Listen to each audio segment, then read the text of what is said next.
Bom dia, 2 Reis capítulo 15, 5 reis em Israel e 2 em Judá. Temos aqui o relato de 2 reis, como nos outros capítulos, os do reino de Israel e os de Judá. Em Israel passou a reinar Azarias, filho de Amazias, rei de Judá. Ele tinha 16 anos e reinou 52 anos em Jerusalém. Sua mãe era Jecolias.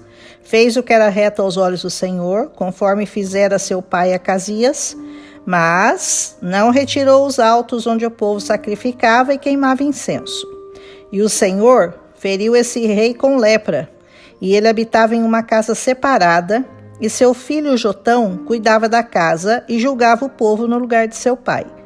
Quando ele morreu, Jotão é que reinou em seu lugar.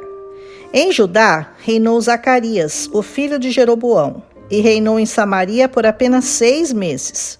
Fez o que era mal aos olhos do Senhor, e não se apartou dos pecados de Jeroboão, filho de Nebate, com que fez pecar a Israel. Salum, filho de Jabes, conspirou contra ele e o matou, diante do povo, e este reinou em seu lugar.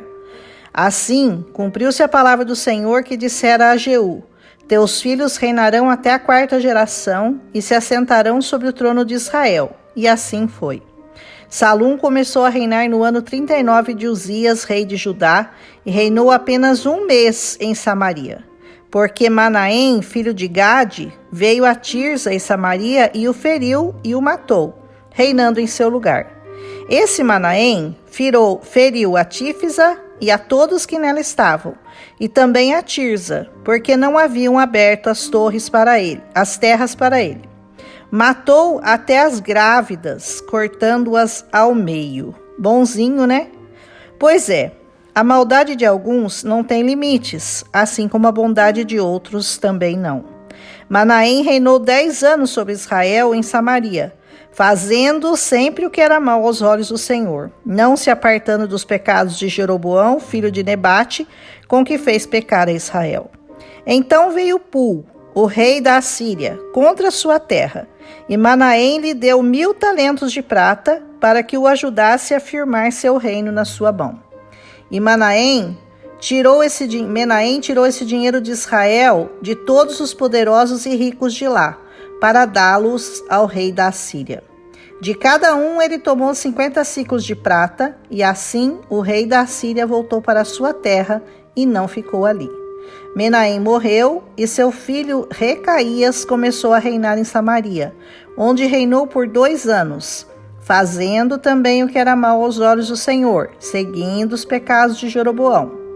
E Peca, seu capitão, conspirou contra ele e o feriu em Samaria, no paço da casa do rei, junto com outros 50 homens gileaditas, e os matou.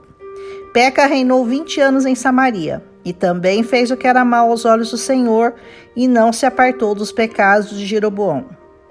Nos dias de Peca, o rei da Assíria, Tiglat-Pileser, veio contra toda a terra de Naphtali e os levou cativos para a Assíria.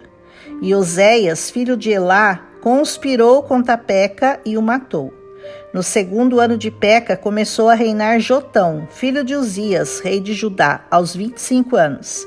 E esse fez o que era reto aos olhos do Senhor, mas também não retirou os altos.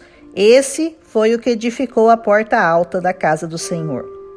Como vemos neste capítulo, esses 5 reis em Israel seguem um padrão. O primeiro Zacarias, o segundo Salum, o terceiro Menahem, o quarto Pecaías e o quinto Peca. Nenhum deles, como vimos, fez inteiramente o que era reto aos olhos do Senhor, ou seja, andaram nos caminhos dos pecados de Jeroboão, que por muitas e muitas vezes é mencionado nesses capítulos como aquele que fez Israel pecar. Zacarias foi o último dos 4 que o Senhor tinha prometido e falado pela boca de um profeta a Jeú. Em Judá, este capítulo mostra o reinado de Jotão e Acás. Esses fizeram o que era reto, mas também não tiraram os altos. Quanto às suas obras, a Bíblia narra que Jotão edificou a porta de cima da casa do Senhor, ou seja, a porta superior de Benjamim. Nós veremos mais sobre isso em Jeremias 20, capítulo 2. Essa porta ficava na parte norte do templo, voltado para o território de Benjamim. Ele morre, e em seu lugar irá reinar Acás, o seu filho.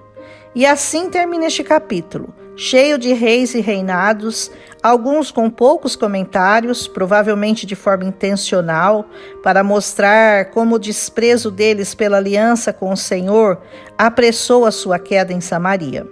A história de cada um será apresentada diante do Senhor naquele dia em que estaremos diante do tribunal de Cristo. Muita gente naquele dia desejará ter escrito uma história diferente da que está escrevendo hoje.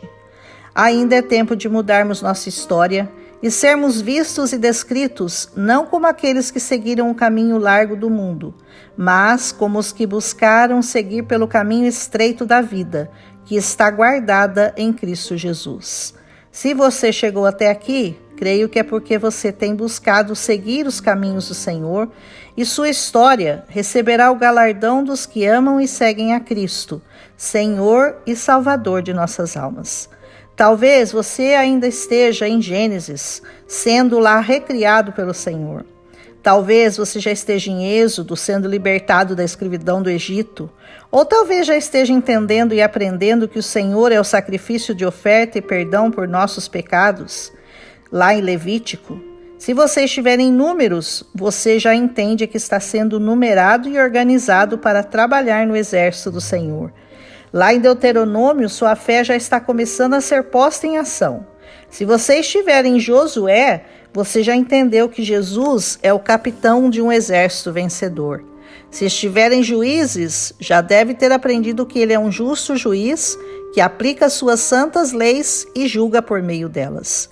Se passou por Ruth, já entendeu que ele é um parente que não nos desampara em tempos de angústia.